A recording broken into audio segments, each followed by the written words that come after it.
Cockroach Janata party പ്രതിഷേധത്തോടുള്ള നിലപാട് മയപ്പെടുത്തി BJP. യുവാക്കളുടെ പ്രതിഷേധം ജനാധിപത്യത്തിന്റെ ഭാഗമാണെന്ന് ബി.ജെ.പിയുടെ ഇപ്പോഴത്തെ വിലയിരുത്തൽ. നേട്ടങ്ങൾ കൈവരിക്കുന്ന യുവാക്കളുടെ ഭാഗം തന്നെയാണ് സമരക്കാരുമെന്നാണ് ബി.ജെ.പി. ദേശീയ അധ്യക്ഷൻ നിതിൻ നബീൻ പറയുന്നത്. സി.ജെ.പി. തുടർ സമര പരിപാടികൾ പ്രഖ്യാപിച്ച പശ്ചാത്തലത്തിലാണ് ബി.ജെ.പി. നിലപാട് മയപ്പെടുത്തിയത്. ഡി ധനസുമോദ് വിവരങ്ങളുമായി. ധനസുമോദ്, എന്താണ് ബി.ജെ.പി. എടുക്കുന്ന പുതിയ സ്ട്രാറ്റജി?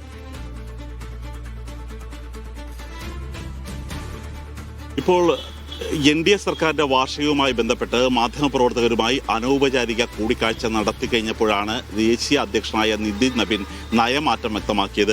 കാര്യം CJPയുടെ ഇത്തരത്തിലുള്ള ഒരു പെരുമാറ്റവും പ്രതിഷേധവും ചെറുപ്പക്കാരുടെ സ്വാഭാവികമായി ഉയരുന്ന ഒരു പ്രതിഷേധമായി കണ്ടാൽ മാത്രം മതി എന്നുള്ള നിലപാടിലേക്കാണ് അവരെത്തിയിരിക്കുന്നത്. പക്ഷേ നേരത്തെ ജന്തർ മന്ദറിൽ നടന്ന പ്രതിഷേധം നാം കണ്ടതാണ്. അതിലേക്ക് ബജ്റംഗ് ദൾ ഉൾപ്പെടെയുള്ള അവരുടെ നേതാക്കന്മാർ അടക്കം ഇരച്ചു വരികയും ആനി രാജ ഉൾപ്പെടെയുള്ള വനിതാ നേതാക്കന്മാരെ അവരെ ശാരീരികമായി മർദ്ദിക്കുകയും ചെയ്ത ഒരു കാഴ്ച കണ്ടതാണ്. അതുകൊണ്ട് ഇനി ആ തരത്തിലേക്കുള്ള നിലപാടിലേക്ക് പോകുന്നില്ല.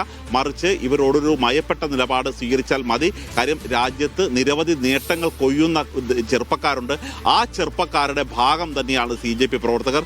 അതുകൊണ്ട് അവരോടൊരു കടുത്ത നിലപാട് സ്വീകരിക്കേണ്ട എന്ന് തന്നെയാണ് ഇപ്പോൾ BJP എത്തിച്ചേർന്നിരിക്കുന്നത്. ഇപ്പോൾ ജന്തർ മന്ദറിൽ സമരത്തിന് ശേഷം രാംലീല മൈതാനത്ത് ശനിയാഴ്ച ഒരു സമരം പ്രഖ്യാപിച്ചിരിക്കുകയാണ്. ഈ ശനിയാഴ്ചക്കുള്ളിൽ ധർമ്മേന്ദ്ര പ്രധാൻ രാജിവെച്ചിരിക്കണം. അതിനുള്ള അന്ത്യശാസ്ത്രമാണ് നൽകിയിരിക്കുന്നത്. പക്ഷേ CJP ആകട്ടെ ഇപ്പോൾ രാംലീല സമരത്തിൽ നിന്നും പിന്നോട്ട് പോയിരിക്കുകയാണ്. അവരിപ്പോൾ പൂനെയിൽ സമരം നടത്തിയാൽ മതി എന്നുള്ള ഒരു തീരുമാനത്തിലേക്ക് എത്തിയിരിക്കുകയാണ്. അതുകൂടി കൂട്ടിവായിക്കുമ്പോഴാണ് ഈ നിതിൻ നബീൻ്റെ ഇത്തരത്തിലുള്ള പ്രസ്താവന ഏത് തരത്തിലുള്ള ഒരു നയമാറ്റമാണ് അവർക്ക് സംഭവിച്ചത് എന്നുള്ളൊരു കാര്യം വ്യക്തമാകുന്നത്. ധനസുമോദാണ് വിവരങ്ങൾ നൽകിയത് ഡൽഹിയിൽ നിന്ന്.